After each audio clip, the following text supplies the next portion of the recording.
de atención para nosotros.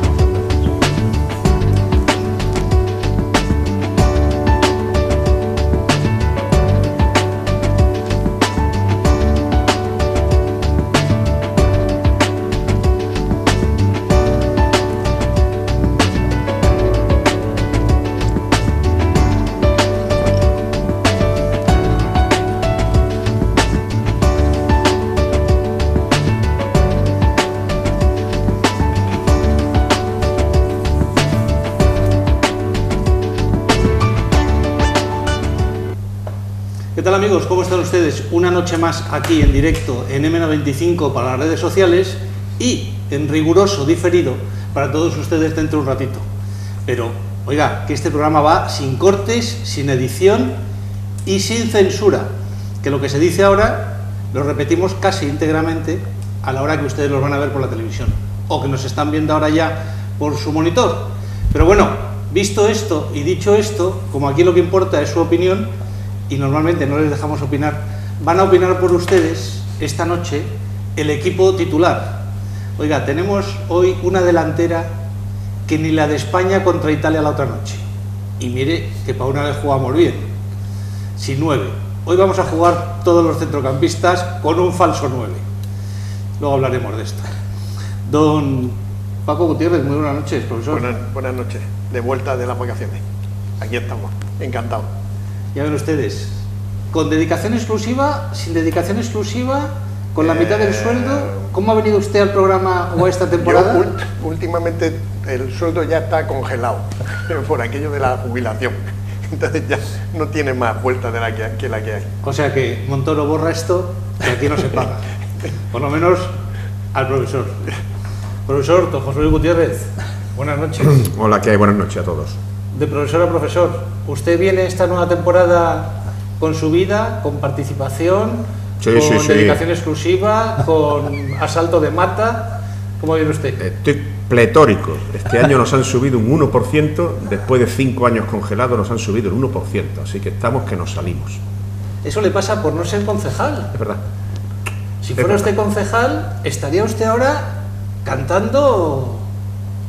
¿Qué sabe cantar, don José Luis? No es lo mío. No es mi función en la que mejor me puedo lucir. No. Oye, que hay, dicho sea de paso, en honor al noble oficio concejil, hay muchos concejales que no cobran nada y gente que cobra muy poco, y en Marbella había gente que ha sido concejal y que ha cobrado una miseria.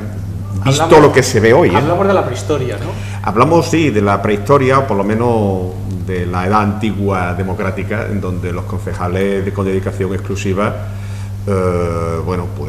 cobraban un sueldo que hoy se lo tirarían a la cara. Pero, en fin, y eran personas que vivían, que dejaron sus trabajos por 90.000 pesetas, de las de entonces, brutas. Luego le deducían impuestos y se quedaban en 70.000 pesetas, que en fin, que bueno, si por decimos lo que es hoy... pesetas, que son 360 euros... Pero pues bueno, eso. ¿qué es esto? Pues eso. Profesor, ¿qué es esto? ¿Qué me está usted contando? La historia. Estamos hablando de la prehistoria. Voy a saludar primero también a don Curro Jiménez, que igual tiene algo que decir. ¿Cómo andamos usted de dedicación? Andamos maravillosamente bien. Sin embargo, hay una cosa que me ha preocupado de lo que tú has dicho. Hábleme alto, José Luis, que la gente se me queja. Hay una cosa que me ha preocupado de lo que has dicho antes. Dice que el público lo va a ver en diferido casi íntegramente. Lo va a ver íntegramente. No casi íntegramente. Y ya segunda cuestión. Que con tal de llevarme la contraria no saben qué hacer. Y segunda cuestión. Pues lo de la dedicación exclusiva, aunque le parezca una utopía, en Alcalá de los Gazules, que es su pueblo, por que si es no mi lo sabe. pueblo, hace 2 años había un alcalde que era médico y un primer teniente de alcalde que era abogado.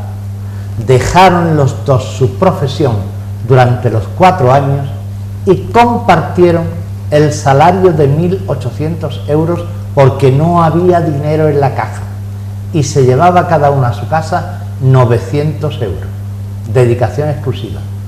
¿De eso hace cuánto tiempo? 2 años. No, perdóneme. Ahí hay un señor que nos está viendo, con todo el respeto, que se está descojonando lo que usted dice. Eso es que lo obvio no necesita prueba. Ya lo sé. Bueno, pues aquí, oiga, aquí somos mucho más listos que nadie. ¿Qué es lo primero que hemos hecho cuando hemos retomado el gobierno? Lo primero, antes de coger el bastón de mando, o a lo mejor lo segundo. Primero hemos cogido el bastón de mando y el segundo es que no se me rían, de verdad, que esto es muy serio, que lo que les voy a decir ya sé que lo saben, ya sé que van a decir subirse el sueldo. Oiga, a este premio no vengan a este concurso. Pero lo han hecho muy bien, porque lo han aplicado todos, hasta los últimos. Ya tenemos la clave que no encontrábamos. OSP ha pactado con Podemos para que OSP apoye al Partido Popular, porque ambos dos de Podemos va a ganar 37.500 euros al año. Claro. Eso era imposible con el PSOE, porque como ellos decían que eran oposición y que además no iban a entrar en ningún tipo de nada, era imposible. Ya tenemos la explicación. 37.000 no sé qué con 15 céntimos, que los 15 céntimos también suman, faltaba ahí los decimales. Claro, esto es porque, como bien decía don José Luis, de su época, ¿cuántos no cobraban, dice usted? En mi época el sueldo... No digo el sueldo, digo cuántos no cobraban del ayuntamiento. No cobraban del ayuntamiento, pues muchísimos, más de la mitad.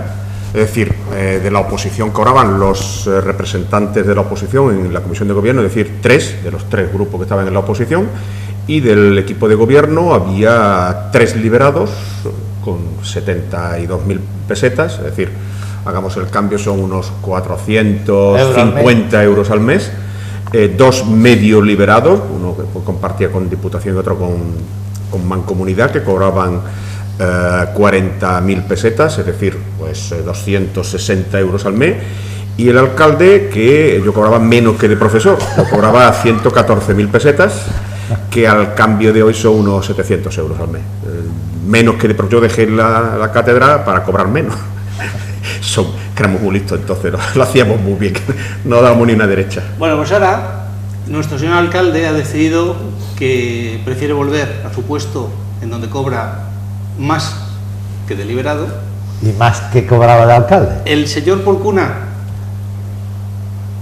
ha decidido volverse a donde estaba, que era Cosol, cobrando mucho más de lo que cobran los concejales, y algunos que les han dado la opción de volver a donde estaban, que a lo mejor no tenían ni oficio ni beneficio, pues han decidido quedarse cobrando el 60%, que son esos 37.000. Oiga, los de primer nivel, pues que han decidido subirse 10.000 euros. Oiga, 10.000 euritos, como a usted, ¿a usted cuánto le han subido este año? Dice don José Luis que a él el 1%. Y a usted que nos está viendo, ¿qué menos que le hayan subido estos 10.000 euros que se han subido en el gobierno, verdad? ¿Sabe cuánto me han subido la pensión? No nos ponga usted celosos. ¿Sabe cuánto me han subido la pensión?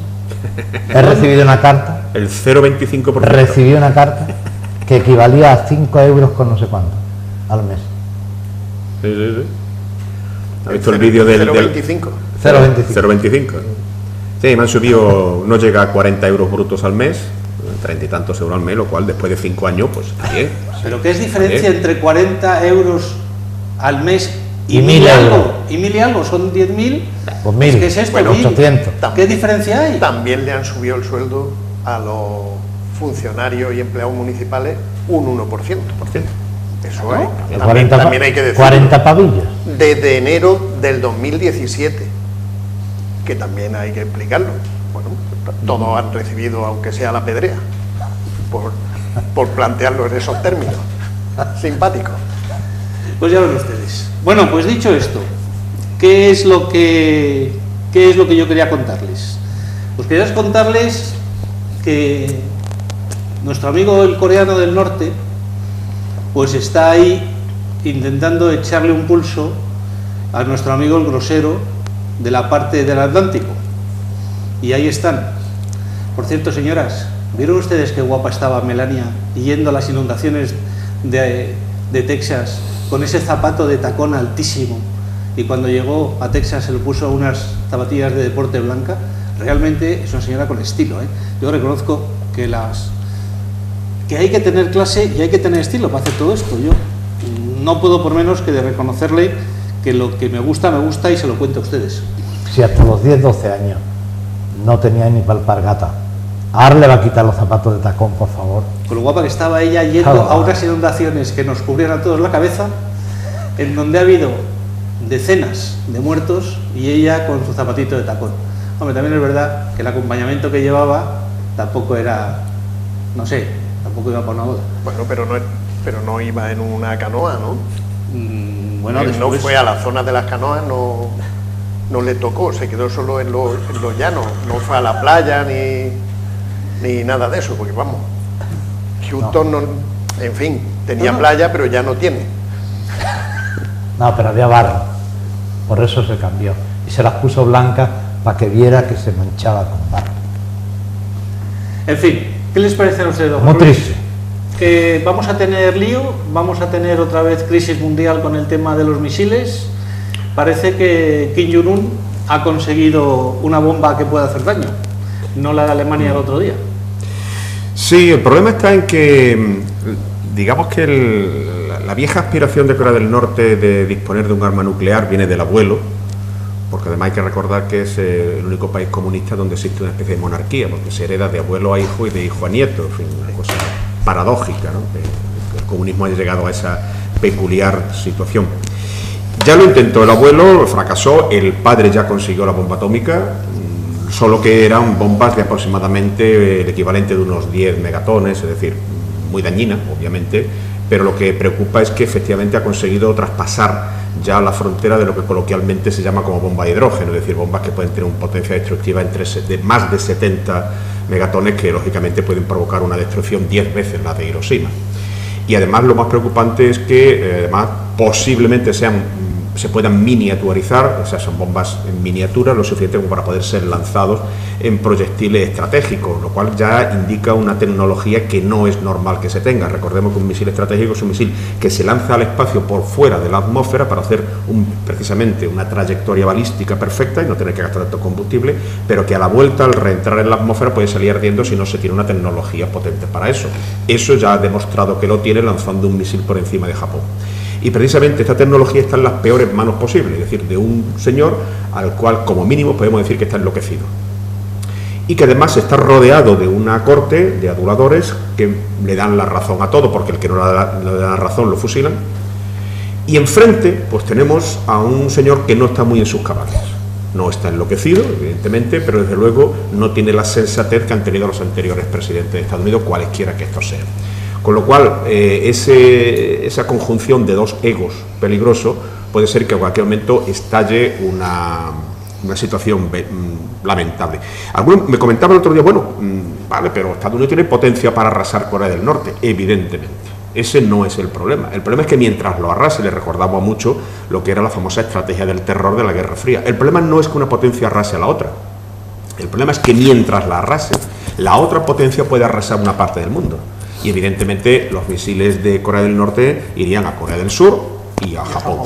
Y hay que recordar que Seúl, que es una megalópolis de aproximadamente, no sabe ya si son 20 y tantos millones de personas, está a pocos kilómetros de la frontera, es decir, que no tiene ni siquiera que mandar un misil, lo pueden mandar simplemente con artillería nuclear. Por tanto, el problema es ese, y al final es la tentación permanente de algunos, en este caso de Trump, de resolver las cosas sencillamente a base de testosterona. Le salió bien lo de Siria, lo del bombardeo a la base aérea de Siria, y piensa que todo es igual. Lógicamente sus asesores, que saben de esto mucho más que él, incluido Kerry, su jefe de gabinete, pues le dicen que ni se le ocurra, que no es esa la vía. No hará caso, hará lo que le dé la gana. Escribirá un tuit y dirá, hoy he dado orden de arrasar Corea del Norte, se le dará tan pancho.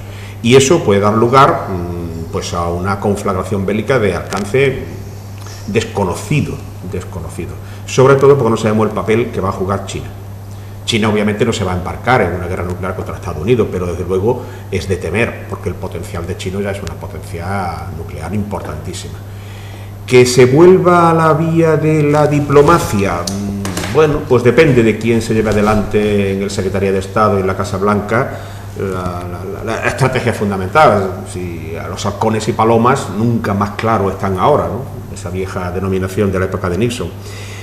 Yo espero que las palomas sean, digamos, más consistentes que los halcones y aunque algún zarpazo tiene que dar porque tiene que demostrar su poder, alguna maniobra, alguna exhibición naval delante de las costas, en Panmunjom, en esa zona, pero me temo que nos va a tener con el miedo en el cuerpo durante un tiempo. Don Curro. Yo he oído esta mañana al asesor militar de Trump, que es el equivalente al ministro del Ejército de aquí, y me he asustado un poco. Me he asustado un poco. Le ha dicho a Corea, podemos arrasarlo. No le ha dicho, te vamos a meter, no, ha dicho arrasarlo, que es una expresión que a mí me ha sorprendido. Arrasarlo significa que a lo mejor allí en Corea hay 40 y tantos millones, ¿no? De los cuales supongamos que mandan, por mucho que manden, mandan 1 millón. 45 millones son personas totalmente inocentes, que los van a arrasar. Y se habla con esa naturalidad de arrasar, es decir, de quitar un pueblo entero de la faz de la tierra. Por otra parte, es cierto que esta gente morirían matando y que lo que tiene cerca, la isla de Guam, no van a ir a Guam, ¿a qué? A Japón se lo ventilan en 1 minuto y al Corea del Sur es que ya no da más la lata, es decir, que Corea desaparece. Perdona, ha dicho también el presidente, en unas declaraciones de nuestro presidente Rajoy, también le ha contestado diciendo que nos estemos calladitos, que aquí también llegan. Sí, porque aquí tenemos una base naval. Aquí también llegan. O sea, ya le ha dicho, estése usted calladito, señor Rajoy, que también llegamos a España. Sí, pero es que el Kim Jong-un tiene un asesor muy peculiar, porque tiene un asesor español. Sí. Entonces el asesor español ha salido esta tarde a decir que no va a hacer nada, que Corea del Norte no va a hacer nada, que lo único que quiere es tener un lugar en la historia, que lo oigan, que ser una nación, pero que no va a hacer nada, que nadie se ponga nervioso, que no va a hacer nada. Entonces, a mí me sorprende, porque cada vez que sale alguien diciendo que no va a hacer nada, inmediatamente hay otro que está haciendo lo contrario. Hombre, yo al embajador español, que siempre se me olvida el nombre, que tiene Corea del Norte, la fiabilidad de sus declaraciones son, en fin, más que escasas, nulas o inexistentes. Hombre, la perspectiva de una guerra nuclear es que no hay ni ganadores ni perdedores, perdemos todos. Esa era la base de la Guerra Fría y por eso se mantenía en Guerra Fría y no en otra cosa, porque como ha dicho Curro, tú mandas un misil, tú arrasas un país, pero mientras mandas el misil para arrasar ese país, otros misiles han arrasado otros países. Bueno, hay muchas películas sobre eso, hasta de juegos de la famosa juegos de guerra, o sea que hay que pensárselo mucho y hay que estar muy tranquilo y hay que tener mucho cuidado. A mí me ha sorprendido mucho que Rajoy haya intervenido en este debate. Que es un debate en el que nosotros ni tenemos armas nucleares, ni tenemos un ejército con capacidad de maniobra para intervenir en el escenario bélico concreto. Es que no sé exactamente la razón, cuando nosotros además en España tenemos otro tipo de escenarios más entretenidos en los que se podía emplear sin necesidad de intervenir en este tipo de escenarios que ni nos va ni nos viene. Don José Luis, a mí me sonaba esto como el entrenador, como el presidente de un club de fútbol cuando dice yo ratifico al entrenador. Sí, hay personas que digamos que tienen a gala el sentirse satisfecho cuando el presidente de Estados Unidos le da golpecitos en la espalda, en el hombro, como diciendo que bien lo has hecho, y que renuncian a tener una política exterior propia, aunque sea modesta, porque bueno, se puede tener una política exterior propia, y sobre todo recordando una vez más que España tiene una política exterior común con la Unión Europea, con una comisaria que teóricamente coordina, no digo que lidere, pero al menos intenta unificar las posiciones en política exterior de la Unión Europea, porque además recordemos además de que también al mismo tiempo es una alianza militar de primer orden. Yo creo que En eso puede ser que tenga, no sé, apetencia de parecerse a su anterior jefe y hacerse una foto de las Azores. No sabemos quién es el tercero de la foto, pero bueno. Yo creo que esto es un tema delicado, que confiemos en que lógicamente hay gente muy sensata por ahí, que no es precisamente el presidente de los Estados Unidos ni el presidente de Corea del Norte, ninguno de los dos, digamos, se lucen por su sensatez, y que al final, bueno, la vieja diplomacia, la que no hace alaraca, la que no hace declaraciones, la que no sale en los telediarios de prime time, pues consigan de alguna manera reconducir este tema, sobre todo desde el punto de vista en que no olvidemos que Corea del Norte es un país que necesita apoyo económico para subsistir, es un país que es incapaz de subsistir, es un país que está sometido a hambrunas periódicas porque es incapaz de darle de comer a sus habitantes y que necesita muchísimo dinero para poder comprar lo necesario para dar de comer a su gente. Por lo tanto, ya se hizo, cuando se paralizó el programa nuclear del padre del Interfecto, fue precisamente por eso, porque la hambruna fue tan brutal que precisamente las restricciones que se hicieron a la importación de grano fue lo que convenció al régimen de Corea del Norte de abandonar la aventura nuclear y dedicarse a darle de comer a su gente. Y nos acordamos de aquella frase de la entreguerra de cañones o mantequilla, ¿qué queréis? Hay que recordarle que lo importante quizás sea tener mantequilla y no cañones. Una última pregunta, un último comentario sobre este tema y pasamos a otro. Hay rumores de que se pretende cortar el suministro de petróleo a Corea del Norte, que ahora mismo está recibiendo petróleo y evidentemente pues lo usa para funcionar. Sin petróleo, pues ya la situación es complicadísima. En este asunto lo que pasa es que yo siempre me acuerdo de que hay mucha hipocresía. José Luis ha hablado muy bien de que hay una diplomacia sin alaraca y sin declaraciones que está por detrás haciendo muchas cosas. Pero aquí hay mucha hipocresía. Por ejemplo, ¿quién le vende a Corea del Norte, que no tiene nada más que hambre? ¿Quién le vende? Desde el petróleo hasta los componentes para que puedan fabricar esa tecnología. ¿Quién se los vende? Supongo que si es tecnología, Estados Unidos, supongo. Pero petróleo le vende a todo el mundo. ¿Cómo, si realmente se quiere combatir eso, cómo Naciones Unidas no se ha reunido ya y ha tomado cartas en el asunto? Porque China está también asustado, porque China dice, lo tengo aquí en la puerta, es que lo tengo aquí en la puerta, es que si me paso en una declaración, me manda también una aquí a Hong Kong. Parece ser que sí que ha habido una reunión del Consejo de Seguridad de Naciones Unidas e incluso China ha votado en contra de Corea del Norte. Pero bueno, lo que han decidido. Bueno, un embargo. Lo que pasa es que es verdad que ese embargo que decía José Luis hay que cumplirlo y tiene que estar todo el mundo dispuesto a cumplirlo. Pero al final, como tú bien decías, de los 45 millones pasa un poco como en Venezuela. La casta siguen viviendo bien, siguen teniendo dinero y en cambio los súbditos, o sea, nosotros, porque ¿alguno de ustedes va a estar invitado el día 25 de septiembre a la Casa Blanca con Rajoy? No. Bueno, yo creo que... ¿No? Oiga, no, 4 nos. Sí, pero podría ser algún sí. No. Pero sé quién va a estar invitado. Para eso es que quiero decirlo. Va a estar invitado el de... ¿Tú has visto que ahora a las personas ancianas en la farmacia se les receta por la Seguridad Social una especie de pañal para que los pobres de noche no tengan que... ¿La incontinencia? Eso pues a don Mariano le van a tener que poner pañales el día 25.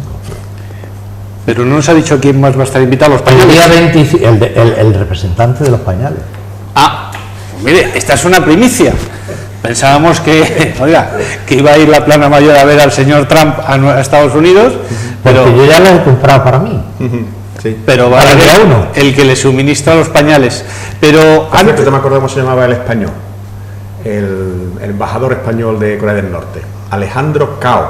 Eso. Cao de Venós. Personaje curioso. Tiene escrito un libro que se llama muy curioso. Lluvia Roja o Alarma Roja, algo así, que es un libro flipante. Te lo lees y te quedas diciendo. Se ha fumado 2 canetas. Alejandro Cao de Venós. Bueno, y hablando de fumar, ¿qué nos vamos a fumar de aquí al día 1 de octubre? Porque, oiga, yo no sé ustedes, pero yo pensé que esto no iba a llegar nunca, que esto era una broma que estábamos aquí tonteando, saben ustedes, los que tienen perritos, cuando dos perritos pequeños empiezan a ladrarse, guau, guau, guau, y chau, chau, chau, pero que al final no pasa nada. El problema es cuando viene el perro grande y al perro pequeño lo deja seco. Pero entre dos pequeñitos se ladran mucho y yo pensé que esto era un poco así, pero parece que no. ¿Qué opinan ustedes? ¿Esto va a ser un ladrido de chau, chau? ¿O vamos a ver conflicto en la calle cuando alguien quiera cerrar un colegio o quieran quitar una urna? Y todo esto lo vamos a ver en directo, sentaditos en casa con un cubata aquí desde Andalucía. ¿Qué callas? Bueno, yo creo que esa es la foto que se busca. Es decir, ya lo intentaron. Recordemos que ya se realizó un pseudo referéndum, que fue una burla, y que prácticamente ellos mismos al final no le dieron ni siquiera validez, porque se lo podrían haber intentado decir, voy por la estela del anterior referéndum. En este lo han intentado disfrazar de una cierta legalidad, porque afortunadamente para ellos tenían mayoría absoluta en el Parlamento de las fuerzas que estarían a favor de ese movimiento. Por lo tanto, estaba respaldado, cosa que no sucedía anteriormente, por una cierta legalidad. Es evidente que el referéndum es absolutamente ilegal, es evidente que el referéndum, cada vez que den un paso en adelante, pues la intervención de la justicia y sobre todo de las herramientas del Estado de Derecho le irán frenando. Al final sacarán urnas a la calle, es obvio, necesitan sacarlas, porque si no todo esto se quedaría en un bluff, y necesitan la foto de alguien de uniforme, veremos a ver si los Mossos de Escuadra o la Guardia Civil va a cerrar colegios, lógicamente, ¿no? O no a cerrarlos, sino simplemente llegar y tomar nota de las personas que están en la mesa electoral, que es lo que procede, porque ir a más es buscar la provocación. Ellos necesitan la foto del victimismo. Y sobre todo la foto del victimismo, porque a partir del 1 de octubre empezarán la gran movilización, que es la única posibilidad que le queda a este movimiento, es seguir en movimiento. Es un movimiento que no va a ninguna parte, pero si se para le pasa como a las bicicletas, se caen. Tienen que seguir en movimiento. Y CiU, yo me resisto a decirle eso de PDeCAT, porque a fin de cuentas son CiU, Convergencia y Unió, aunque se cambien el nombre, es un rehén de la CUP. Se ha entregado, no se ha dado cuenta de que la alianza que ha hecho con Esquerra Republicana de Cataluña, al final, Esquerra Republicana, muy hábil, ha puesto por delante a los que alborotan, los de la CUP, y firmando los decretos a los del PDeCAT, de tal manera que es posible que veamos imputados a un montón de cargos públicos del PDeCAT, ninguno de Esquerra, y unos cuantos de estos alborotados, que son batasunos catalanes, detenidos, orgullosos, viendo cómo los llevan entre grandes empujones a un coche de la policía. Y lógicamente tendremos una tensión fortísima que, ya hemos hablado aquí varias veces de ese tema, se podía haber resuelto por la vía política hace mucho tiempo. Hace mucho tiempo, muchísimo antes del famoso incidente del Estatut, muchísimo antes del famoso incidente del Tribunal Constitucional, muchísimo antes de todo esto es una comedia gigantesca en la cual además los demás estamos como espectadores, pero por las carnes abiertas, porque nos afecta, somos unos espectadores que vemos cómo lo que está en el escenario nos va a afectar a nuestra vida, no nos engañemos, de forma clara. Y donde además los dos principales actores que no están en el escenario, por detrás, entre bambalinas, se dan la mano. Es decir, bueno, pues el PP está encantado con esta movida, porque lógicamente en el resto de las comunidades autónomas le significa un vivero extraordinario de votos. Cada vez que un catalán hace una barrabasada con la estelada, suben los votos del PP en Logroño, en Castilla y León. Y a los independentistas les encanta propiciar esos ataques a veces un poco descosidos del PP, y sobre todo del PP catalán, con el inefable García Albiol al frente, porque así les hace ser más víctimas y poder mostrar de que el Estado no solamente nos roba, como decían, que ya no lo dicen tanto, porque después se ha descubierto que no era España quien les robaba, sino que eran los Pujol, que era Convergencia y Unió quien les robaba, ¿no? Y entonces pues ahora nos agrede, nos impide, y salen continuamente declaraciones victimistas de los consejeros del actual presidente, que ha hecho limpia, se ha quitado todos los consejeros con dos dedos de frente y ha colocado a peones de ultramilitantes que no hacen más que asentir, como los perritos estos de los coches, dicen que sí a todo, y ahí están continuamente peleándose a ver quién sale y dice la declaración más burra, y todos ellos felices, y de los 40 millones de españoles restantes pues tentándonos la ropa, porque lógicamente eso no nos beneficia a nadie. Le voy a preguntar otra cosa, don profesor Gutiérrez. Mire, cuando hablamos de la corrupción y lo que estaba un poco apuntando, el tema de España nos roba, de Cataluña nos roba, le voy a dar unos datos que se han publicado hace unos días por el Consejo General del Poder Judicial. Mire, En Madrid hay 154, 155 imputados en casos de corrupción. Hablo de la Comunidad de Madrid. En Andalucía, 135. ¿En Cataluña? 900. Mucho. 376. Doble. O sea que esto de que España nos roba y esto de que la corrupción está en Madrid suman más en Cataluña que en Madrid y en Andalucía juntos. Oiga, estos datos son del Consejo General del Poder Judicial correspondiente al 2016. O sea, son datos del 2016. Claro, incluso es posible que ahora no solo lo doble, sino que sea más del doble. Pero es increíble. Es que esta sensación no es la que teníamos. Teníamos que toda la corrupción está en Madrid y Valencia. Sí, pero... Bueno, aquí tenemos un poco también. Hay que tener en cuenta que es una fórmula, esta guerra soterrada política de independencia ha sido un sinsentido siempre hacia adelante. Nunca pararnos a ver qué pasa, sino siempre hacia adelante. ¿Por qué? Pues porque de un intento de conseguir más dinero, en algún programa de televisión el presidente Mas llegó a reconocer que si se hubiera llegado a un pacto fiscal no habría habido, no se hubiera puesto en funcionamiento el inicio del proceso. Pues de ahí estamos en una situación, pues a 20 días o 25 días de una consulta popular que no sabemos dónde nos va a llevar ni qué consecuencias va a tener, porque la última me parece que era hoy. No sé qué miembro del gobierno catalán era el que hablaba, pedía volver a tomar las calles. ¿Qué es lo que pretenden? Tomar las calles, ¿qué es lo que significa? Que van a salir de manera pacífica a impedir ¿qué?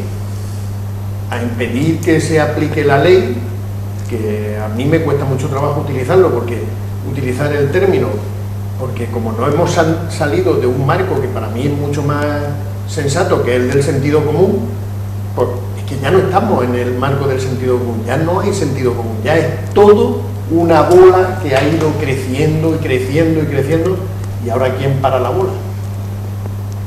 El gobierno catalán debería ser uno de los que parara la bola, el gobierno español igual, y a ninguno de los dos, como ha dicho José Luis antes, le interesa en este momento. ¿Por qué? Porque nos tiene entretenidos. De hecho, estamos charlando de eso. Cuando hay un montón de problemas, por ejemplo, hoy se han dado los datos del paro. Ahora vamos a eso. Y no estamos hablando de los datos del paro, y sin embargo, sí. no lo digo porque no haya que hablar. No, sí vamos a hablar. Pero que centramos, es un problema, y además es un problema muy serio, pero claro, es que llevamos un montón de años, no es un año ni 2 años, que llevamos un montón de años de esta manera. Y como decía José Luis, no solo es que se haya echado en manos de la CUP, es que la CUP es la que está gobernando ahora mismo, y los otros levantan las manos y dicen, no, yo no he sido esto. Ya, de la CUP les da exactamente igual. Don Curro, yo a usted le quería preguntar otra cosa. España es bastante cainita. Desgraciadamente somos así. Y llevamos, por lo menos desde que muchos de ustedes tienen recuerdo, memoria, por lo menos yo, estamos con el tema de dividir a España en trocitos. Primero fue el País Vasco, que nos llevó pues a una trágica situación con una cantidad ingente de muertos encima de la mesa, y eso no llevó a nada. No aprendemos, o sea, hemos vivido durante todos estos años con el terrorismo de ETA para intentar dividir al país. Al final el Estado lo ha derrotado. Hemos sido y hemos aguantado nuestro dolor, nuestras lágrimas y nuestra rabia, y ahora tenemos esto de Cataluña. No, pues... Sí, lo que pasa es que lo intentamos por otros caminos. Ahora ya, evidentemente, el camino de las armas, ese no es bien visto en ningún sitio del mundo. Entonces ahora intentamos otras estrategias. Pero, como dijo José Luis, por apuntar solamente 2 hechos que son históricos, hace mucho tiempo se reunió el presidente Mas con el presidente Rajoy, y para hablar precisamente de la financiación de Cataluña. Salió Rajoy diciendo: no aguanto un chantaje, aquí se acaba las compré. Eso originó, por el chantaje era, o me das lo que te pido, o me voy a la independencia. Entonces se le dijo, no todo lo que te pido. Paco Fernández Ordóñez, que fue ministro, decía que un buen negociador tiene que ser aquel que tiene el culo de hierro, que se lo había dicho Pertini. Un señor que no puede levantarse, porque el culo le pesa tanto que no puede. Entonces negociar es otra cosa. Negociar no es que si no me das esto, te hago lo otro, y después ya no te lo doy. No, negociar es otra cosa. Y más, conociendo, como tú bien acabas de decir, que esta sensibilidad ha costado muchos muertos, pero hay cosas que a mí me han sorprendido actualmente. Por ejemplo, ese hermoso bigote catalán de Esquerra Republicana, que es el portavoz en el Congreso, dice, queremos... Habla del señor Tarrada, para todos ustedes. Queremos ser independientes porque huimos de la corrupción de Madrid. Eso yo doy los datos. Dice esta mañana una portavoz de alguien, porque es que en Cataluña ya hay muchas organizaciones pro independencia. Entonces una de ellas ha dicho, si osan molestarnos siquiera en la consulta, lanzaremos el pueblo a la calle. Es decir, los seguidores, y creo que la diada, lo vamos a poder comprobar ahora en septiembre, el día 11, creo que la diada va a hacer una gran manifestación, pero sobre todo una manifestación de fuerza, de que ellos se sienten poderosos para eso. Pero hay una cosa que me preocupa, que es lo que quiero decir. Si, como decís, el día 1 va alguien, toma nota y las urnas se hace de alguna manera el paripé del voto, porque sorprendentemente tú suponte que yo soy un señor de Barcelona que vivo en las Ramblas, ¿vale? ¿Dónde tengo que ir a votar? ¿A cualquier sitio? ¿En cualquier sitio? ¿Donde haya una urna y voto? ¿Cómo me identifico? ¿Dónde están las listas? ¿Quién vota? Bien. Pero independientemente de esto, a mí lo que me preocupa es que si efectivamente, como dice José Luis, se dejan las urnas, al día siguiente declarar la independencia, aunque sea unilateral. Pero si han dicho, y nos han metido en un lío más fuerte. Pero eso lo van a hacer de cualquier manera. Lo que pasa es que han dicho que vale hasta con el 20% de los votos. No, con cualquier voto. Con uno, que yo diría con cualquier 20%, yo diría con uno, con que vote Puigdemont. Han iniciado el proceso con el país dividido y con un número de votos mayor en contra de la independencia que a favor de la independencia, solo porque se aplica la ley DON, y con la ley DON han conseguido mayoría en el Parlamento, mayoría absoluta en el Parlamento, no en mayoría de votos, no han conseguido más votos en la urna unos que otros. Pero en la elección anterior sí tenían más. Ya, pues no está bien. Por eso, lo paradójico de este proceso, que yo creo que al señor Mas le deberían de... No entiendo cómo es posible que se mantenga esta historia sabiendo que no tiene la mayoría del voto, no la mayoría política. La mayoría política, con las mayorías políticas... Porque es un compromiso y lo tiene que hacer, está arrinconado. Pero todo esto lo que revela una vez más, y ya lo extendemos a otros niveles de la política española o la política local, es el problema. La política española, por desgracia, a partir de los años 90 entró en una fase donde se perdió la dignidad política, se perdió el concepto de política, incluso hemos entrado en un nivel de encanallamiento que era impensable en los años 80, en los años 70, cuando construimos la democracia, por desgracia para nosotros, ¿no? Porque hay que recordar, por ejemplo, dos pinceladas. Una, el señor Mas, el hereu, como dicen los catalanes, el heredero, ha conseguido dilapidar un caudal de 72 escaños, quedarse propios en apenas 30. Ha disuelto 2 veces anticipadamente la Cámara y ha tenido menos votos cada vez. Y la última la disolvió con un llamamiento a favor de la independencia, uniéndose electoralmente con su viejo enemigo, Esquerra Republicana, y consiguieron menos votos juntos que por separado, pese a que la ley electoral les beneficiaba, sobre todo en Gerona, Tarragona y Lérida. Con lo cual, fíjense que políticamente la densidad intelectual que se maneja por ahí. Como bien decís, hay en urnas hubo más gente que votó a partidos no independentistas, vamos a llamarlo así, que a partidos independentistas, pero que mucha gente no votó a Convergencia y Unió por ser independentista, a Junts pel Sí, sino porque es el viejo votante de Convergencia y Unió desde 1978 y no va a cambiar, exactamente igual que en Andalucía hay gente que vota al PSOE, pase lo que pase. Sánchez sí o Sánchez sí, da igual. Y en el resto de España al PP, claro, pase lo que pase. Porque aquí, como he dicho muchas veces, somos de un partido, como si fuéramos de un equipo de fútbol, y los que votan al Sevilla, a los que son del Sevilla no son del Betis. Entonces yo creo que mi modesta opinión es que el día 1 va a haber un pseudo referéndum ilegal, desautorizado, posiblemente los que firmen algún papel se vean ante la justicia, pero ¿qué va a pasar el día 1? Yo creo que el gobierno debería hacer política con mayúsculas, no política con minúsculas o politiqueo, que es lo peor.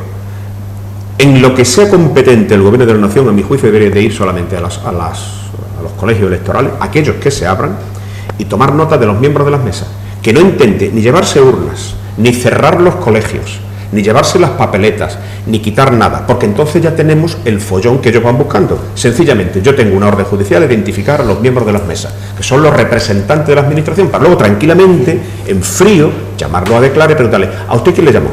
¿A usted quién le nombró? ¿Tiene usted el nombramiento? Sí, enséñemelo, por favor. ¿Quién firma el nombramiento? Presidente de la Junta del Estado de Cataluña. ¿Este señor quién es? El consejero de Gobernación. ¿Usted ha firmado esta papeleta? Sí. Eso, un delito. Pero al ese, no al pobre hombre que ha ido, que lo han nombrado, y ahí puede haber de todo. Como tengamos el numerito que están buscando con las televisiones y los móviles, todos grabando con el móvil para luego meterlo en las redes sociales, es lo que ellos van buscando. Y tiene que darse un gesto de que la ley está por encima de las provocaciones. Como entremos en provocaciones, perdemos el último tren, porque en Cataluña tiene arreglo. Pero vamos a ver, José Luis, yo estoy de acuerdo en parte contigo, pero hay mucha gente que dice, oiga, lo que no podemos hacer es permitir esta patochada. Entonces, nosotros vamos a la mesa, y yo soy la autoridad judicial, y le digo al jefe de la mesa, identifíquese, me dice, no me da la gana. ¿Y qué haces? ¿Te vas? Tenerlo y llevártelo. Que tenerlo, ya tienes el fiesta. O sea, si lo detienes, por no identificarse, ya tienes la fiesta. Claro, es que llega un momento en donde la autoridad tiene que ser la autoridad. Los dos son profesores aquí. ¿Qué hace usted cuando un alumno les pega? Hay muchas maneras de enfrentarse a lo claro. Primero es no responder igual. ¿Vale? Entonces el tipo dice, yo no me identifico. Pero llevamos mucho tiempo peleándonos respondiendo igual. No, pero ya estamos al día 1, ¿eh? Yo ya, no, el pasado está muy bien, pero estamos aquí el día 1, llega la papeleta, yo, policía judicial, me identifico. Y primero, la policía autonómica dice, no lo hago. Pero de todas maneras, mira, es muy fácil. En las mesas electorales se tiene que levantar un acta donde pone nombre y DNI del presidente y de los vocales. Quiero una copia de ese acta, me la llevo, ya lo tengo identificado. Lo que yo quiero decir es que no manda ni la Guardia Civil, la Guardia Civil tiene potestad si lo manda un juez, la Policía Nacional o los Mossos d'Esquadra. Son todos Policía Judicial. Correcto. Que los mande. Y si no, el Ministerio del Interior, quiero las actas de todos los colegios, para ver simplemente, no la lista de los votantes, no, los 3 personas que han estado. Bueno, ahí tienes ya, digamos, la trabazón fundamental del invento del referéndum, porque al final los que están por arriba, algunos se van a intentar escudar, se van a intentar esconder, pero bueno, que recordemos que organizar una consulta electoral es complejo y hay un montón de escalones con personas responsables. Sobre todo hay otro aspecto, es que qué garantías tiene un proceso electoral donde no hay una autoridad electoral. Es que da igual, la garantía, ya hemos dicho hace 10 minutos que da igual. Entonces, lo fundamental esencialmente es desmantelar pacíficamente, con el peso de la ley, una estructura inventada. Pero insisto, no porque posiblemente estén allí los de la CUP y hagan cualquier barrabasada y se encadenen a una urna o agregan a un policía, yo sé, estos están locos, claro. Son batasunos pero que hablan con barretinas. No, igual, y con se cortan el pelo igual. Claro, son la butifarra. Don Curro. No, yo estoy muy preocupado. Yo estoy muy preocupado y estoy muy preocupado porque un gato, cuando se le arrincona, o se le da una salida o te salta a los ojos. Eso es una ley de la naturaleza. Entonces esta gente, hasta ahora, ni la hemos encontrado, pero me da la sensación que ni la hemos querido darle una salida. Porque Hay que dar una salida. Ya, pero las salidas, habrá mucha gente que diga lo mismo que yo no me escondo. La salida tiene que ser en dos direcciones, no se puede culpar siempre al gobierno. Pero hay que dar... Don José Luis ha dicho antes que no solamente es la reunión de Artur Mas con el presidente Rajoy con el tema de la financiación, es que viene de la impugnación del estatuto por parte del PP y viene por parte de Zapatero de aprobaré cualquier cosa que salga de las Cortes catalanas. O sea, es que aquí ha habido... O sea, esto es como el dominó en donde tiras una pieza y pim, pim, pim, pim, cae toda. Esa frase que se ha utilizado mucho últimamente, primero es una frase sacada de contexto porque es una frase en un mitin electoral, en las campañas de las elecciones catalanas, con el candidato socialista a la presidencia de la Generalitat al lado. Claro. Porque hay que recordar además de que lo que salió del Parlamento catalán no salió igual de las Cortes, que ahí hubo un recorte importante, por cierto, de la mano de un ilustre ministro socialista que pegó un recorte importante y que además el acuerdo lo firmó con Duran y Lleida. Es decir, que fue Duran y Lleida el que aceptó un recorte muy importante del estatuto, del que salió del Parlamento de Cataluña, y el que aprobaron las Cortes, que es el que lógicamente tiene validez y se sometió a referéndum, estaba ya muy recortado y que de hecho podía haber salido perfectamente, porque hay que recordar que algunos de los artículos impugnados por el PP en el Estatuto de Cataluña están en el Estatuto de Andalucía, que no fue impugnado por el PP, literales, literales. Sí. Es decir, ¿qué revela eso? Pues que efectivamente por ambas partes lo que se sienten a gusto en la bronca. Es como los musculitos que están en un bar y dicen, ¿tú me estás mirando? Yo no. Ah, que soy mentiroso. Tú lo que quieres es que pegarte, ¿no? Ya está. Pues si dos se quieren pegar, está claro que se van a pegar al final. Y en medio, pues nosotros somos los que estamos en el bar tranquilamente tomando un café y nos llevamos un aguantar, porque los dos se van a pegar. Lo que se llama ahora los pagafantas. Eso. Bueno, pues ya ven ustedes, y con esto le damos carpetazo y hablamos de otro dato importante. La encuesta, o los datos, mejor dicho, de desempleo de este país. Malos, ¿eh? Pues para mí ha sido una sorpresa. Yo no esperaba... Hombre, la situación del empleo en España es muy complicada ahora mismo y se puede hablar largo y tendido, pero a mí la verdad es que me ha sorprendido. Me ha sorprendido, la verdad es que no me ha contentado mucho. Y bueno, algo estamos haciendo mal, pero medidas no ponemos, ni se ve que haya medidas. Hoy escuchaba la situación que hay en las grandes ciudades con los alquileres de las viviendas. El boom de la vivienda nos llevó a una crisis, el boom de los alquileres turísticos en el centro de las grandes ciudades y de las ciudades de un cierto tamaño, pues está llevando a una situación muy complicada, muy complicada a la población que vive en ciudades como Madrid, Barcelona, Valencia, Sevilla, Granada, Bilbao, etcétera, etcétera. Porque la gente es incapaz, con los sueldos que tiene, de hacer frente al alquiler sin contar las fianzas de los propietarios. Meto esto por el medio porque si nos planteamos la situación a la que se tiene que enfrentar un trabajador y resulta que el trabajador no tiene la seguridad no solo ya de trabajar, sino de tener un sueldo con el que poder vivir, algo va mal. El peor dato o la peor caída del empleo desde el año 2008 en Andalucía mal, en Madrid mal, en Valencia mal,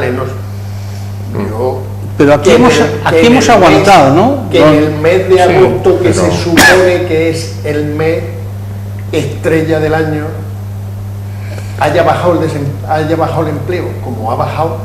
Pero, don Curro, a mí que me lo expliquen. Es verdad que los datos son objetivamente malos, pero en Marbella concretamente, que es lo que nos afecta, 12. Sí. Solamente hay 12 desempleados más que en junio. Tiene una explicación.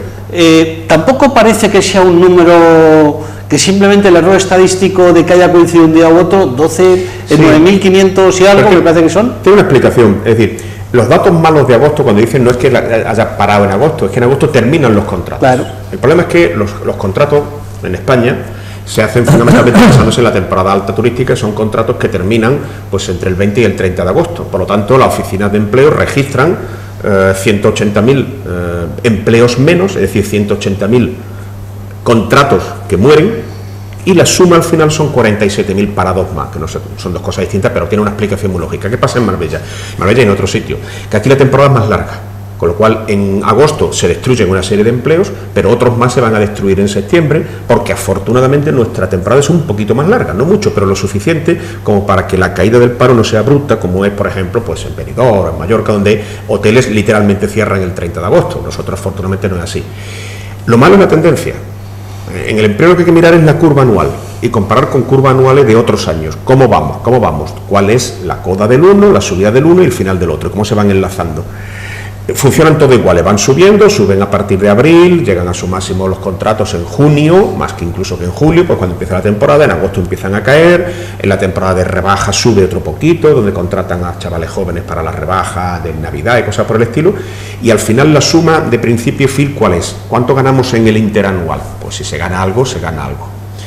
El problema ya no solamente numérico, es que es la calidad del empleo. El empleo encima, por desgracia, no solamente es que sea escaso y que no conseguimos bajar esa terrible losa de los 3 millones de parados ni a tiros, sino que mucho de este empleo es tan precario, como me dice Paco, que no pueden alquilar un piso.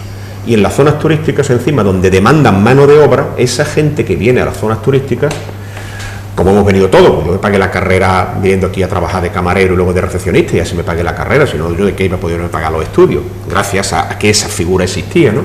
Hoy día no podría hacerlo, porque no podría pagarme el alquiler de donde yo vivía, porque los alquileres ya se han encarecido, cosa natural asociada al turismo, pero la novedad de los alquileres turísticos de corta duración, es decir, el terrible efecto no esperado de Airbnb, ha destruido muchísima oferta, y que hoy día pues se dan las paradojas de que en zonas como Málaga los pisos que antes se alquilaban a los universitarios ya no se alquilan, los prefieren tener vacíos y alquilarlo por semana suelta a Airbnb.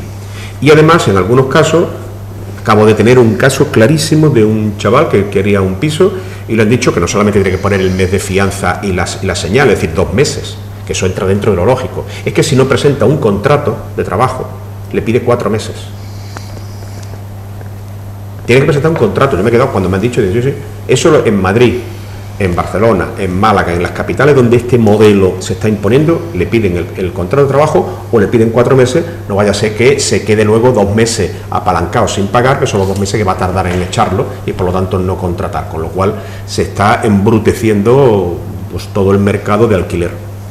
Consecuencia una además anécdota respecto a lo que acaba de decir José Luis. Aquí había un empresario que ya falleció, al que yo le hacía muchos contratos de arrendamiento, que él no quería ni meses para adelantado ni nada.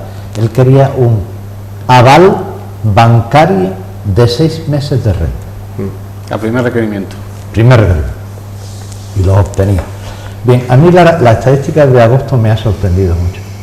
Y me ha sorprendido mucho porque yo, que he hecho estadísticas durante muchísimos años y que lo he contado en alguna otra ocasión, cuando yo estaba en banca, un día el presidente del gobierno o el ministro de Economía de turno, reunido con la gran banca, con todos los presidentes, dijo: observo que nos estamos pasando con los créditos a la construcción. Hay que tomar nota y hay que rectificar. Y entonces nosotros, que hacíamos una estadística mensual que se llamaba crédito por actividades, que recuerdo un jefe de cartera que era de Comunión Diaria, que le decía a un amigo mío: Juanito, mientras tú haces la estadística, yo me vuelvo de espalda a hacer otra cosa. Pues resulta que al mes siguiente dijo el ministro de Economía: hombre, he observado que efectivamente se ha bajado muchísimo los créditos a la construcción. Mucho. Eso nos lleva en el buen camino. El crédito, la estadística del crédito por actividad se hacía a voleo, como yo hacía las estadísticas de los países y las nacionalidades de los que cambiaban. Cada vez que se dice que vienen tantos ingleses, tantos tal, que eso es mentira, totalmente mentira. Eso se lo han inventado. Entonces, yo que me inventaba la estadística, como se la inventaba todo el mundo y como se la sigue inventando todo el mundo, pues me sorprende que un gobierno que hace una semana la ministra de Trabajo y su director general salieron ayer dando loas a esta maravillosa gestión extraordinaria, reconozcan que en agosto ha habido casi 50.000 parados. O sea, es que mi mente no lo entiende.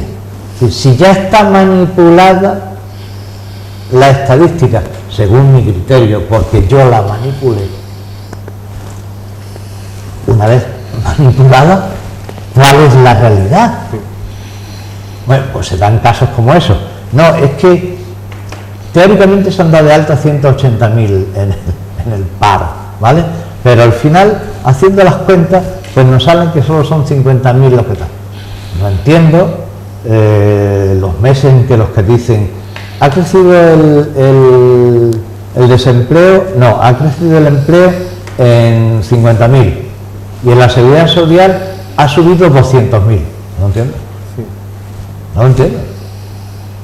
Todavía no he encontrado quien me lo explique. ¿Por qué sube el empleo en 50.000 y la seguridad social en 200.000? No lo entiendo. Tendría que subir en 50.000 o en menos por la gente que se jubila. Yo creo que José Luis lo ha dicho antes. Son los contratos. Ahora el modelo de contratación es un modelo muy temporal. Y entonces lo que te cuentan son las altas en la seguridad social. Entonces cuentan que han dado una alta, dos altas, tres altas y salen 250.000. Pero realmente crecer el empleo que ha durado el mes y que se mantiene, pues ha subido 40 y tantos mil. El resto se han perdido por el camino. Sí, pero los contratos se han perdido por el camino y por lo tanto... Paco, si 150.000 se han dado de baja y 200.000 se han dado de alta, habrá crecido la seguridad social solo en 50.000. ¿Es la estadística? No. Lo que te cuentan son las altas en la seguridad social, no las bajas en la seguridad social. No puede ser. Sí. No puede ser. No, mira, recordemos el aforismo, el viejo aforismo del viejo. Hay tres tipos de mentiras. Las grandes mentiras y las estadísticas. Pues yo quiero saludar a alguien que nos está viendo en este momento y que manda un recuerdo para los tertulianos de esta noche, que se llama don Juan Miguel Rodríguez Sánchez, que nos está viendo y que ha hecho estadística, como la que yo digo. Habrá hecho alguna estadística y podrá contarnos la próxima semana cuando esté por aquí si coincide con lo que estamos hablando aquí o no, pero hoy nos está viendo y como tal les manda a todos ustedes un cordial saludo, como él dice. Pues nada, crédito por actividad. Igual, gracias. Juan Miguel, crédito por actividad, ¿te acuerdas? Don Juan Miguel, creo que aquí hay una cierta complicidad. Oiga, y terminado el tema del paro, ¿hablamos un poquito de Marbella? Hablemos de Marbella. De Marbella, es lo que tenemos que hacer. Hablemos un poquito de Marbella. Bueno, ya hemos hablado del paro de Marbella, de la situación, hemos hablado al principio de las prebendas y de las ventajas de ser concejal en la nueva época, pero ¿qué les ha parecido a ustedes el cambio de gobierno? Bueno, lo primero, a ver, que quede claro, es decir, a mí me parece legítima la decisión política adoptada por el PP y por OSP de presentar una moción de censura, es decir, nadie le puede restar ni un ápice de legitimidad.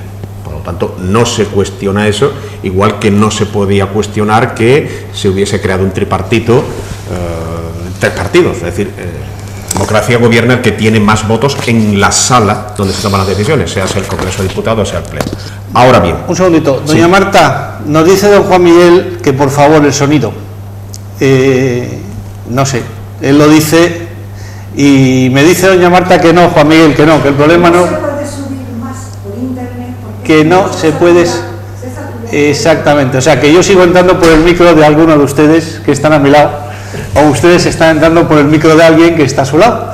Yo estoy aquí y esto... Que te lo coge y lo ponga más. No lo sé, pero tenemos siempre el mismo problema. Todos los días hablamos de la calidad del sonido y todos ustedes nos lo recuerdan. Eso es. Y la verdad es que se lo agradecemos porque vemos que están atentos a cualquier cosa.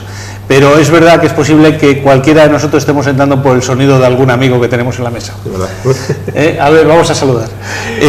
Cuéntenos usted, don José Luis, que le he cortado. Que lo de lo de la legitimidad, sin lugar a duda. El problema de esta moción de censura es que es difícilmente explicable. Es decir, se puede entender que hay una moción de censura porque se está en desacuerdo con el gobierno, los partidos de la oposición se ponen de acuerdo, presentan la moción de censura, derriban al gobierno, tal. En este ha habido una serie de elementos absolutamente anómalos, extraños, sin llegar a la extrañeza de la moción de censura de hace unos años, aquella que elevó a la señora Yagüe a la alcaldía, sin llegar a eso, pero la verdad que ha sido bastante torticera en algunos aspectos. De ellos, dos voy a centrarme solamente.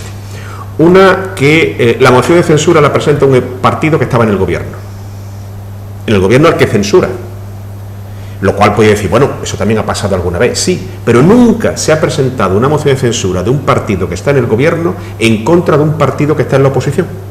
El argumento de yo me salgo del equipo de gobierno porque no estoy de acuerdo con la oposición que hace la oposición es la primera vez que yo lo he oído en democracia. Se podrían haber puesto 1000 argumentos y seguramente algunos tendrían razón y serían explicables, pero decir que, bueno, yo hago una moción de censura a un tripartito por la oposición que hace Podemos, que no está en el tripartito, pues la verdad es que políticamente eso no hay por dónde cogerlo. Y en segundo lugar, lo más sorprendente es lo que muchos ciudadanos se sorprendieron de que un día pues ese órgano peculiar, el Consejo Secreto, el camarín por el cual se gobierna OSP, decide, por poco, pero decide que sí, que siga el tripartito, y 10 días después se vuelve a reunir otra vez con una urgencia tremenda, se convoca una rueda de prensa por la tarde a las 11 de la noche diciendo que hay una reunión a las 9 para refrendar algo que ya debería estar cocinado, y se cambia completamente de opinión en 10 días. Bueno, la oposición de Podemos no cambió en 10 días, era la misma, es decir, no habían sido más opositores, ni más rígidos, ni más nada. ¿Por qué cambiaron en 10 días? ¿Qué pasó en esos 10 días? Se dice la presencia de según qué político importante del Partido Popular, se dice no sé qué acuerdo, bueno, ya saldrán. 37.500 euros. Bueno, lo cierto es que los ciudadanos hemos encontrado que, que dos concejales que representan pues a menos del 10% de los votos han cambiado el gobierno de una ciudad de 140.000 habitantes, lo cual es legítimo, es su potestad, la han ejercido, y bueno, no sé qué pasará en las urnas. Pero para la gente en general no entienden la argumentación, porque la argumentación del PP está muy clara: nosotros somos oposición, no estamos de acuerdo con nada, esto es un desastre, va todo muy mal, pues hay que cambiar. Bueno, pues vale, digamos la lógica, tal. Y para rematar, lo lógico es cuando se presenta una moción de censura, hay un acto en donde se presenta un programa de gobierno. Mire usted, nos hemos puesto de acuerdo en esto, en esto, en esto y en esto, y vamos a hacer esto, esto, esto y esto. Bueno, es que se llevó la moción de censura y no se presentó ningún programa de gobierno. Es que además en las intervenciones del Pleno, algunas muy elegantes, otras bastante menos, vamos a llamarla así, no se planteó prácticamente un programa de gobierno. El representante del PP hizo una intervención que no parecía la intervención de un equipo de gobierno, sino de un equipo que seguía en la oposición, anclado en la oposición. Y la intervención del representante de OSP fue una intervención que se dedicó a defenderse de las intervenciones anteriores, pero no presentó tampoco una alternativa, con lo cual los ciudadanos decimos, bueno, ¿y entonces qué? ¿Esto qué es? Sí, al final, pleno, la razón en el bueno, el siguiente pleno con los nombramientos y tal, bien, pero yo me resisto, es decir, es evidente que eso hay una cosa así. Y luego, pues vamos a ver ahora el PP, la política de algunos gestos. Ya ha habido algunos que nos pueden explicar qué ha pasado, la desaparición de la delegación de programas estratégicos. Ya es algo, es un indicador, puede que sea, no que sea solo un síntoma, pero bueno, puede serlo. Y vamos a ver ahora qué pasa con los nombramientos de los cargos de confianza, que son muchos, un montón. Son 6 para el Partido Socialista, 1 para Podemos y 1 para Izquierda Unida, más los que le correspondan al equipo de gobierno. Yo es que estoy con José Luis. La gente sabe, yo he ido en las listas de OSP, no es secreto, yo no pertenezco tampoco al Consejo Consultivo, o sea que ya me lo han preguntado en público y me lo han preguntado en privado, gente que no me ha gustado que me lo pregunte, pero me lo han preguntado. No sé cuál era la razón, pero me lo preguntaron. Espere, ya que no nos ve nadie, ¿forma usted parte del Consejo Consultivo? No. Es por preguntar. De hecho, el Consejo Consultivo se ha reunido Una vez estaba yo en Marbella y otra vez yo estaba fuera de Marbella, y además he tenido las noticias de fuera. Pero yo a todas las argumentaciones, yo me quedo con la segunda de José Luis. Yo que veo esta actividad política como la vemos siempre, la vemos de fuera, porque yo la veo de fuera, no la veo de dentro, porque tampoco soy militante de OSP. Para mí la cuestión es ¿por qué una segunda reunión? No lo entiendo. Todo lo demás podemos discutir. Bueno, pues se van a defender, pues que lo han presionado mucho, pues que le han dicho, pues que no sé qué. Todo eso se puede discutir. Pero ¿por qué una segunda reunión? Todavía no lo he entendido.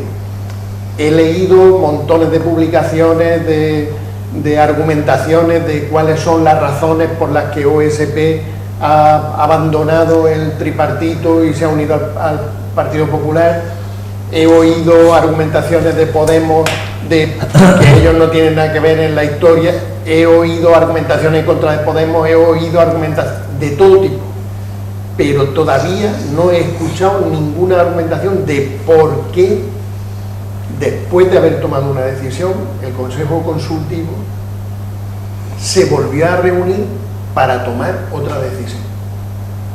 Y entonces, mientras no he tenido oportunidad de hablar personalmente con ningún cargo de OSP de una cierta relevancia para yo poder explicar otra cosa, entonces estoy en esa situación de perplejidad. Que vives sin vivir en ti, que tan alta vida esperas. Y no, es que no doy para más. Yo, la gente me conoce, yo no voy a descubrir nada, que a mí esta maniobra pues no me gusta. No me gusta porque, independientemente de que nosotros ahora nos podemos plantear si lo estaban haciendo bien o mal el gobierno anterior, porque yo no soy precisamente de aquellos que dora mucho las píldoras, si tengo que decir algo lo digo y punto. Podemos discutirlo, pero yo prefería evidentemente la situación anterior sin ninguna duda. Bueno, también es cierto que en democracia los votos son los votos, entonces legitimidad, bueno, OSP tiene en su estatuto recogido cómo funciona, el Consejo Consultivo, el que se reúne y el que toma las decisiones de este nivel, ni no el presidente ni el vicepresidente en petit comité. Entonces reunirse se reúnen, yo supongo, por lo menos por lo que yo he leído, que le ha costado mucho. Pero una cosa es que le haya costado mucho y otra cosa es lo que ha pasado. Entonces, yo creo que bueno, una cosa es lo que les haya costado y otra lo que les va a costar. Bueno, eso es ya otra historia. Yo creo que ustedes que nos están escuchando esta noche coincidirán con nosotros. Don Curro, que no lo han escuchado. Me dicen los telespectadores que qué le pasa, que está usted muy callado hoy. No estoy callado, yo creo que está callado. Pero hay una cosa, bromas aparte acerca del dinero y todas esas cosas, que es muy importante y que además me sorprende, porque se puede hacer lo mismo, que yo lo repito mucho en mi profesión, se pueden hacer las cosas siempre con una sonrisa y de otra manera, ¿vale? Entonces, bromas aparte del dinero, que me parece importante, pero la gestión que yo siempre he defendido es una cosa muy importante. Resulta que muchas veces no descubrimos ni el enemigo que tenemos dentro. Resulta que oí el otro día en Onda Cero una tertuliana decir que al día siguiente de la toma de posesión se limpió determinada zona que hacía un montón de tiempo que no se limpiaba. Bueno, el paseo marítimo, entre otros, lo habéis visto en las imágenes. ¿Por qué no se limpió? Porque a mí esa pregunta, ¿por qué? Porque el que limpia dice a ver si cae en esto. Hay una pregunta que yo le quería hacer a José Luis como ex miembro de la corporación. Creo que ustedes no han sido nunca miembros de la corporación. No, afortunadamente no. José Luis, me dicen que hay en el equipo de limpieza 400 personas. Posiblemente, no lo sé. Y me dicen que en agosto había disponibles 29. ¿Esto le suena a usted realista? No, pues eso es imposible. Eso es imposible. Esto lo dijo aquí hace poco Santiago, del restaurante Santiago, que tiene que tener buena información, porque hablamos justamente de la limpieza y la inseguridad, lo recordarán ustedes en unos últimos programas. Y él decía, hay 400 empleados en el servicio de limpieza entre vacaciones, bajas por haber trabajado un domingo, bajas por no sé qué. Al final les resumen que les quedaban 29 personas para limpiar Marbella. Claro, si esto es así, no, vamos, yo esto no, es un problema esa de cifra, gestión, como decía antes el profesor Gutiérrez. Sí, hombre, esa cifra es imposible. Que es cierto que los 400 nunca están activos, porque efectivamente, bueno, pues además el servicio de limpieza tiene un horario distinto, etcétera, etcétera. Turnos, es decir, limpieza se trabaja con 2 turnos mínimo, hay turnos de refuerzo de noche para algunas zonas, está el tema de las vacaciones, de los días, de asuntos propios, cuando trabajan un sábado tienen derecho a un descanso en un día, pueden acumularlo, es decir, que normalmente sobre 400 de plantilla nunca hay más de 300 a la vez, imagino, simplemente por una media, y que efectivamente cuando los trabajadores quieran coger vacaciones en el verano, para aquello de que le coincidan con las vacaciones de los niños, pues que haya más peticiones, pero claro, 29 no, pero que haya 200 sobre 400 me lo podría creer, 29 evidentemente no, porque si no se hubiera notado, es decir, sería pero catastrófico. ¿cómo es posible que haya, asumiendo el número que usted dice de 200? No, pero además, ¿cómo puede haber una plantilla del 50% en un negocio que es turístico? No, pero vamos a ver, es que también se confunde otra cosa. No, de la plantilla de 400 personas, supongamos, puede que en ese momento estén, vamos a suponer que en el mes de julio estén 200, pero es que para los turnos de vacaciones se contratan gente, es decir, hay muchos contratos temporales, es decir, que no son de plantilla, pero que hay unos refuerzos del orden de 100 personas todos los años, año tras año se contratan personas que no son el berrendero habitual, etcétera, etcétera, y que además este equipo de gobierno, para intentar un poquito de limpieza y de transparencia, creó las bolsas de empleo y ha llamado a mucha gente para cerca limpieza. De 500 personas. De 500, es decir, que ha habido refuerzo para el tema de recogida de basuras. Bueno, los que van con el camión también cogen vacaciones, que prácticamente pues un tercio o la mitad de la gente coge esas vacaciones, pero se contrata personal. No sé la cifra exacta, por lo tanto no puedo argumentar mucho más allá de la lógica, porque pero ya en mi época lo teníamos. ¿Estamos de acuerdo en que Marbella estaba sucia? Yo ahí discrepo, sí estaba sucia, vamos a ver, pero según qué zonas. El mito se ha echado mucho así sobre el tema, que la limpieza era mejorable, indiscutiblemente, y quizás porque le ha faltado ese feeling importante de darse cuenta de que para Marbella la limpieza es una seña de identidad. Pero no solamente las zonas turísticas, que es el grave error, decir, bueno, yo tengo Ricardo Soriano y la Alameda, no, los barrios también tienen derecho a estar limpios, etcétera, todo el territorio. ¿Y el polígono? Y el polígono, claro. Bueno, esto del polígono donde estamos ahora ya no es un lodazal, es un porcal de puerco, porque de verdad que es que no se puede estar más asqueroso ni más sucio. Ese tema es un tema que el tripartito no ha gestionado bien. No lo ha gestionado. Y además es curiosamente uno de los temas de mayor relevancia popular, porque la gente no le va a reconocer méritos que tienen indiscutiblemente, como es la gestión económica. Nos ha hecho una gestión económica modélica. No se lo van a reconocer, ese mérito no se lo van a reconocer. O el tema de transparencia, o el tema de la propia organización y la gestión de la contratación. Pero lo de la limpieza para una ciudad como Marbella, que está basada en el turismo, que está basada en la imagen que queremos trasladar, hay dos cosas fundamentales: la limpieza y la seguridad.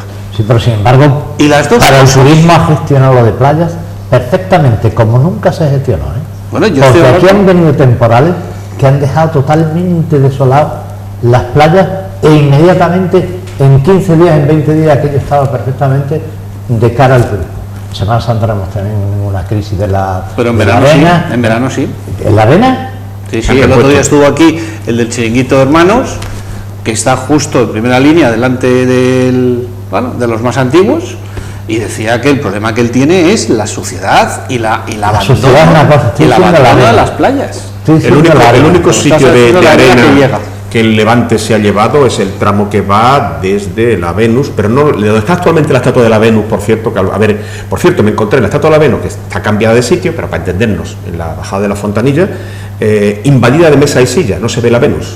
La escultura está rodeada de mesa y silla. Yo no sé quién ha dado permiso para esa locura, exactamente igual que no sé quién ha dado permiso para ese horror que se está construyendo delante del Don Pepe, un chiringuito con una altura por encima del paseo marítimo. Ya lo hemos denunciado aquí, Eso es una aberración. Esto ya lo hemos denunciado aquí 40 veces. ¿Quién ha dado la licencia? Si es que tiene licencia. Está parado. Bueno, y esa parte no tiene licencia. Esa parte de la playa, es verdad, ese tramo está descarnado. el tramo de la pesquera ilegal de la barbacoa, toda esa zona. Ahí hay un tramo descarnado en donde no se ha repuesto la arena, porque el resto, curiosamente, lo han repuesto con arena y las playas se han mantenido.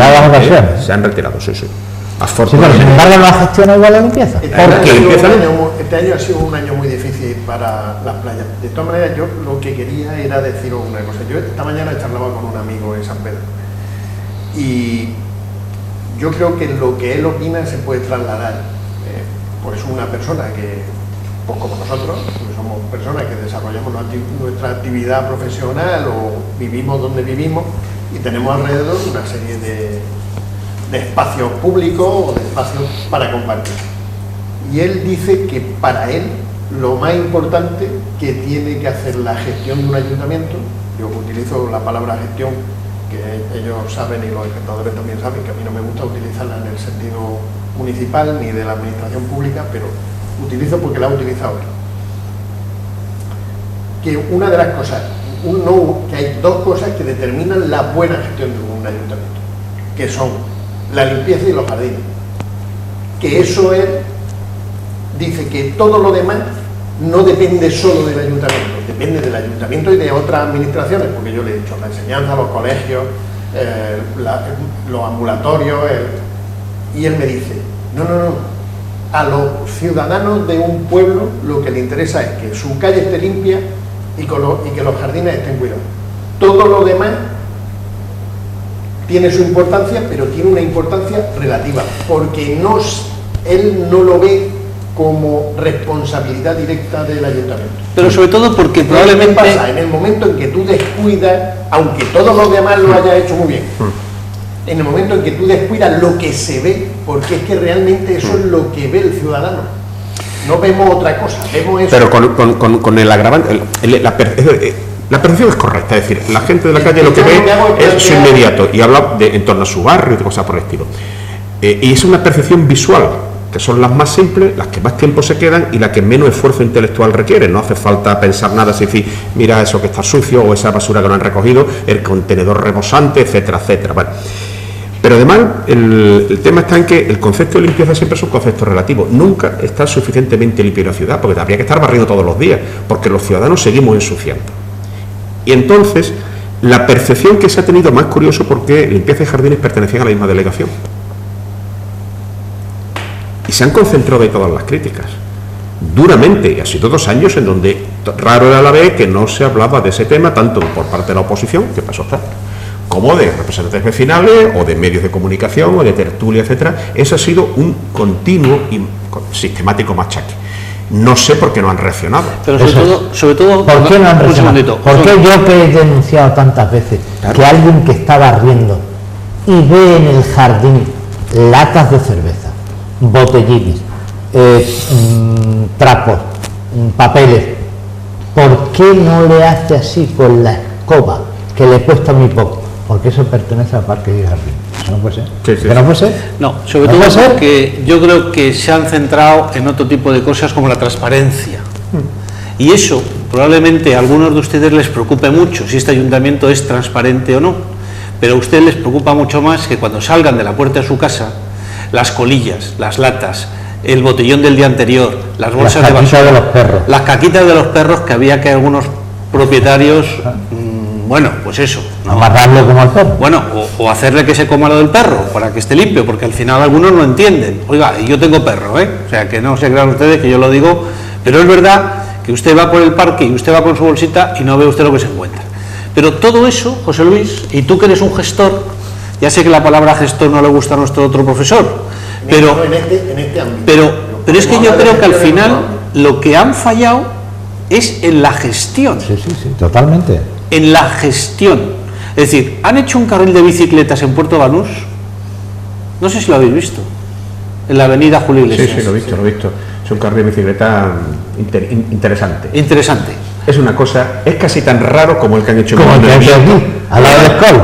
El que hay por el Escol, eso es una mentalidad privilegiada. Pero esto es como si fuéramos a hacer aquí la Vuelta Ciclista a España. Un carril de bicicletas que termina en una rotonda y que termina en otra rotonda. Y que no han pensado que en ese paseo, que lo han dejado solo para las bicicletas, pueda pasear desde señoras con el carrito del bebé o cualquiera de nosotros, no. Un área, pasen ustedes, oiga, Avenida de Julio Iglesias, ahí lo tienen, un carril de bicicletas, sensacional. O sea, es que se han centrado en demasiadas demagogias. Y en cambio, lo que vemos es que vivimos del turismo, vivimos de la sanidad. Oiga, ¿ustedes creen que la administración central, la autonómica del Partido Socialista y el ayuntamiento del Partido Socialista y el hospital no hemos hecho nada?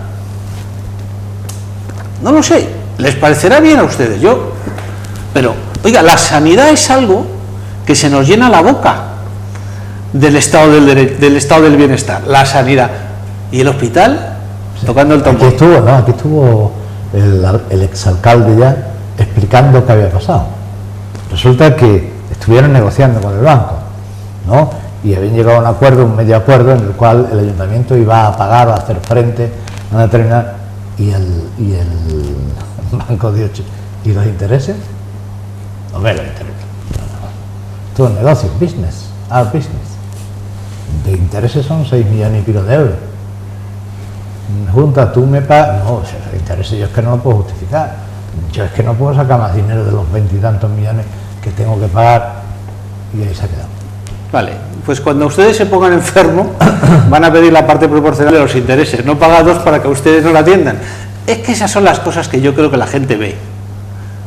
Pero lo curioso es que esto ha salido a raíz de la moción de censura y nadie ha argumentado como motivo de la moción de censura la limpieza. Ni siquiera el PP. Se la ha olvidado.